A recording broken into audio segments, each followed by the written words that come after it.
Importante magud kaayo ang relasyon sa Ginoo. Kung gusto ka nga matarong ang imuhang uban nga relasyon sa imong pamilya, sa tanan. Yes, sa tanang relasyon nimo. Kung imong giuna og pakipagrelasyon sa Ginoo, matarong pod ang imuhang mga relasyon sa ubang tao. Kay kung wala kay relasyon sa Ginoo, di gyud pod matarong ang imong relasyon sa ubang tao. Yes, kay tungod wala man nimo giuna ang Ginoo. So kailangan unahon gyud nato ang Ginoo og pangita. Unahon nato ang Ginoo og pakipagrelasyon bago ta makipagrelasyon sa ubang tao.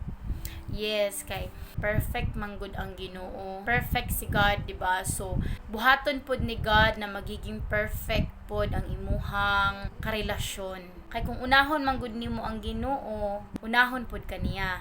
Ihatag po niya ang the best para sa imuha nga tao nga gusto nimo, nga gipangarap nimo, nga higugmaon kag maayo, kanang tinuod jud nga gugma, kanang walay atik nga gugma ba.